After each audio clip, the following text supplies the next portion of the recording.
you're going to need is your glass ornament. Here I have 2-inch glass ornaments that I'll be using today, but you can use any size that you want.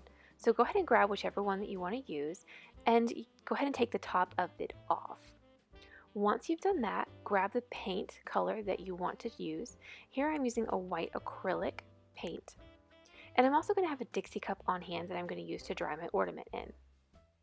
So go ahead and grab your ornament and then grab the paint color that you're using and squirt a generous amount of paint into the bottom of the Christmas ornament.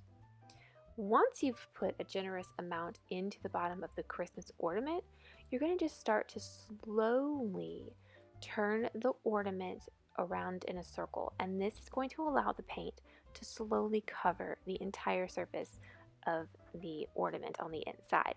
So you will need to reapply paint periodically throughout just to help continually make it spread and to give it a full coverage. But here you can see it's just continuing to spread, and it will eventually cover the entire inside of the ornament. Once it's completely covered, turn it upside down and place it into the Dixie cup. This will allow the excess paint to drip out and your ornament to dry. And while it's drying, go ahead and jump on over into your design program and cut out the design that you wish to put on your Christmas ornament. Here I use Cricut, and as you can see, once it's cut out, I'm just going to go ahead and weed it.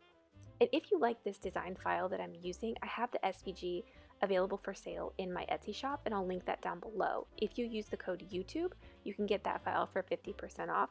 But just pick whatever design you want, and then once you have it cut out, go ahead and weed it. Once it's weeded, take a little bit of transfer tape and apply that on top of your design.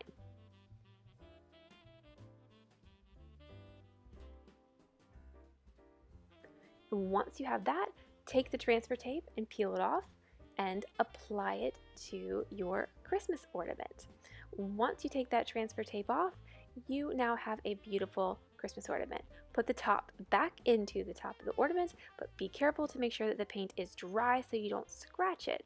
And voila, we have a lovely Christmas ornament. And hey, be sure to check out this M&M Christmas ornament tutorial. I think you're really gonna like it, but please be sure to like this video and subscribe.